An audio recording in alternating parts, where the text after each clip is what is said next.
Hello everyone, welcome back to AS NEET. तो इस video में हम एक और उम्मीद के साथ आपके सामने एक और नई इन्फॉर्मेशन के साथ आपके लिए लेके आए हैं कि नीट 2024 काउंसलिंग पे ऊपर रोक लगा दी गई है और इस रोक लगाने से अब री नीट होने के चांसेस या फिर री रिजल्ट कंडक्ट होने के चांसेस की उम्मीदें बहुत ज़्यादा बढ़ चुकी हैं।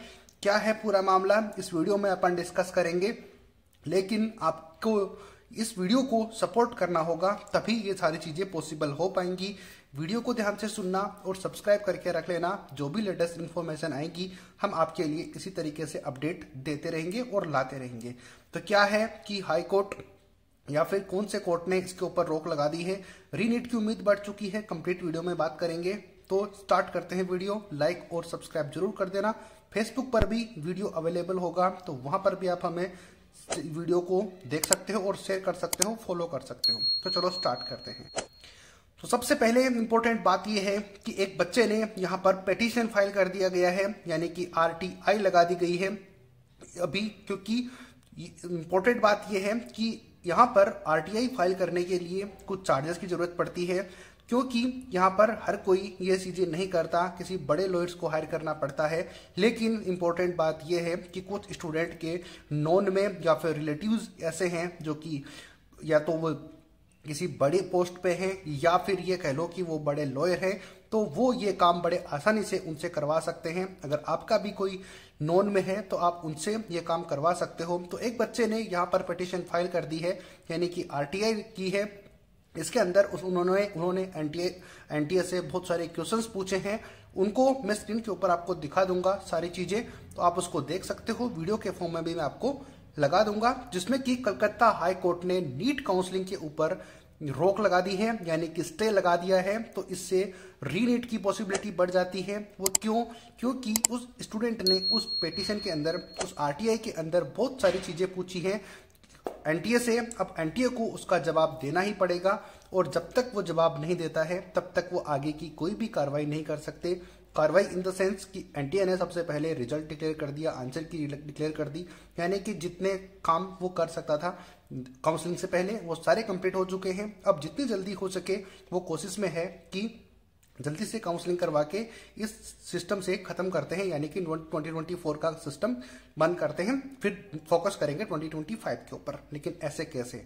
अभी उनको जवाब देना पड़ेगा। क्या है पूरी चीजें दिखाता हूं मैं आगे आपको, बाकी स्क्रीन के ऊपर आपको चीजें दिखती रहेंगी। बच्चे ने क्या क्या पूछा है वो सब देख लो। पिटीशन फाइल यानी कि पिटीशन फाइल की है, जिसमें कि एनटीए से 10 दिनों के अंदर जवाब मांगा है, यानी कि 2 वीक्स के अंदर अंदर, 1 वीक के अंदर अंदर ये सारा जवाब मांगा है। यानी कि फिर भी उन्होंने 2 वीक्स का टाइम दिया है कि अगर 10 दिन के अंदर चीजें पॉसिबल नहीं होती है तो हमें अपना एक एफिडेविट आप बना के दो कि जो भी चीजें आपने अपने नोटिस में बता रहे हो एग्जाम के बेसिस के ऊपर, यानी कि एग्जाम के रिगार्डिंग आप जो भी बच्चों के क्वेश्चंस हैं, जो प्रॉब्लम्स हैं, उनके लिए हमें एक एफिडेविट बना के दो 2 वीक्स के अंदर, या फिर 10 दिनों के अंदर अंदर हमें इसका एक एफिडेविट बना के दो कि आपने इस तरीके से सारी चीजें की। अब क्या था, सबसे पहला क्वेश्चन तो ये था, बच्चे ने वहां पर लिखा था कि ये पॉसिबल ही नहीं है कि नीट के अंदर 718 नंबर या फिर 719 नंबर आ ही नहीं सकते हैं। कोई भी ऐसा कैसा क्राइटेरिया है, अगर आपने ग्रेस मार्क्स भी दिया है तो उसका भी हमें एक एफिडेविट बना के दो, जिसमें कि क्लियर कट मेंशन हो कि इस तरीके से हमने ग्रेस मार्क्स दिए हैं, इन स्टूडेंट को दिए हैं, तो इस तरीके से हमारा स्कोर जो है 719 718 आया और हमने स्टूडेंट्स को दे दिए।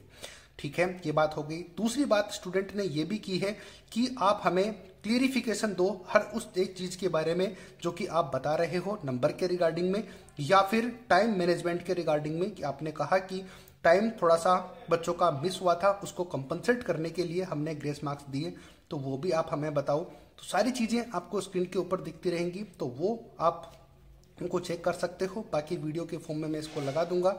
तो सबसे इंपॉर्टेंट बात यह है कि बाकी चीजें तो आप पढ़ ही लोगे, समझ ही लोगे, काफी टाइम से हम आपको बता ही रहे हैं। लेकिन सबसे इंपॉर्टेंट बात यह है कि अब जो है नीट काउंसलिंग के ऊपर रोक लग चुकी है और काउंसलिंग नहीं होगी, इसका मतलब कुछ ना कुछ डिसीजन आएगा जिससे कि अपने री नीट होने के चांसेस इंक्रीज हो जाते हैं। तो आप अपनी प्रिपरेशन को कंटिन्यू रखो, बीच में ब्रेक मत होने दो, या फिर हो सकता है कि कुछ भी कोई इन्फॉर्मेशन आएगी हम आपके लिए जरूर ला देंगे। अब आप कर क्या सकते हो वो मैं आपको थोड़ा सा बताता हूं। तो ये चीजें आप खुद के अपने बेसिस पर कर सकते हो। देखो, अगर तो कोई आपका नोन है तो वहां पर आप आरटीआई फाइल ना करके, क्योंकि आरटीआई फाइल करने से कुछ नहीं होता है, आप पीआईएल फाइल करो, जैसे कि इस बच्चे ने की, तो वो कर सकते हो तो करो। अगर आपके कोई नोन में कोई पावरफुल इंसान है या फिर कोई लॉयर है तो उनसे आप कहो कि वो पीआईएल फाइल करे और अपने जो कंसर्न वाले क्वेश्चंस हैं वो आप उसमें पूछे ताकि आपको फायदा हो। आरटीआई नहीं करनी है क्योंकि आरटीआई से कुछ नहीं होता है, वो अपन सिर्फ क्वेश्चन करेंगे, उधर से आंसर मिलेंगे, इसके अलावा कुछ भी नहीं हो सकता। जो कि अपन जब से रिजल्ट डिक्लेयर हुआ है तब से क्वेश्चन कर रहे हैं एनटीए से, और वो नए नए बहाने, नए नए तरकीबों से अपन को पागल बनाए जा रहे हैं, और हुआ कुछ नहीं है अभी तक एनटीए ने खुद का ही पॉइंट रखा हुआ है। प्रोटेस्ट करना है, अगर कुछ नहीं हुआ तो हम तो सब आपके साथ में हैं ही। ऑनलाइन जितने भी टीचर हैं सभी लोग आपके साथ में लगे हुए हैं, खड़े हुए हैं, कि किस तरीके से आपके साथ हम खड़े हुए हैं वो आपको पता ही है कि दिन में 2-2, 3-3 रात को भी वीडियो हम आपके लिए अपलोड कर रहे हैं। हर एक चीज़ें जो पॉसिबल हो सकती है हम कर रहे हैं। तो आखिर ये कैसे पॉसिबल हो सकता है कि एकदम से इतने बच्चे टॉप कर जाते हैं एक ही सेंटर से, झज्जर से उनका रोल नंबर भी ऑलमोस्ट सेम होता है, सेंटर भी सेम होता है। हर वीडियो में आप ये बात सुनते होंगे। और आखिर ये कैसे पॉसिबल है? 2 दिन की विंडो ओपन हुई थी, अब तो बड़े बड़े चैनल्स ने, जैसे कि एनवी सर ने भी ये चीजें बताई है, उनका भी आप देख सकते हो। बीवाइस क्लासेस के सर जो कि सुनील नैन सर है वो कंटिन्यूसली वीडियो बना रहे हैं। इसके अलावा एनडीटीवी के ऊपर भी ये सर जो है पीडब्ल्यू के सर हैं, अलग सर, उन्होंने भी इंटरव्यू दिया है, वो सारी चीजें क्लियर कर रहे हैं। सब लोग आपके सपोर्ट में खड़े हुए हैं। आपको सिर्फ बस यही करना है, अगर जरूरी पड़ी तो फिर एनटीए की ऑफिस के ऊपर अपन को प्रोटेस्ट भी करना है, वो सब लोग साथ में रहेंगे। तो आपके रिलेटिव्स में अगर कोई पावर में है, जो कि मैंने कहा, तो उनसे रिक्वेस्ट करो कि वहां पर पीआईएल फाइल की जाए ताकि अपना पॉइंट और स्ट्रांग हो पाए। और हमें एक एफिडेविट जो कि इस बच्चे ने कहा है अपने पिटीशन के अंदर, जो उन्होंने आरटीआई फाइल, पीआईएल फाइल की है, उसके अंदर सब कुछ उन्होंने मेंशन किया है, जो कि आपने स्क्रीन के ऊपर देखे। सारे क्वेश्चंस उन्होंने जेन्युइन तरीके से पूछे हैं और काफी अच्छे क्वेश्चन पूछे हैं। तो एनटीए को 10 दिन के अंदर रिस्पॉन्स मिलेगा। अब आने वाले 10 दिन तक अपन को चेक करना है कि आगे क्या होने वाला है और किस तरीके से होने वाला है। आपको भी साथ में रहना है। इस वीडियो को जितना ज्यादा हो सके शेयर करना सबके साथ, ताकि अपना पॉइंट और स्ट्रांग हो पाए और अपनी जीत हो। क्योंकि यार जब कोई बच्चा 650 नंबर अचीव करता है एग्जाम में, वो बहुत बड़ी बात होती है। अब जो 650 अचीव कर सकता है वो 700 पे ला सकता है, क्योंकि वो 50 नंबर इसलिए पीछे रहे क्योंकि हो सकता है कि उस एग्जाम वाले दिन उसका थोड़ा टाइम मैनेजमेंट नहीं हुआ होगा, या फिर कुछ चीजें ऐसी हैं जो माइंड में क्लिक नहीं की होंगी, या फिर कोई ऐसा पोर्शन था उसी टॉपिक का जो उसको नहीं आता होगा और वही क्वेश्चन एग्जाम में पूछ लिया गया। तो ऐसा कई बार होता है, आपके साथ भी होता होगा।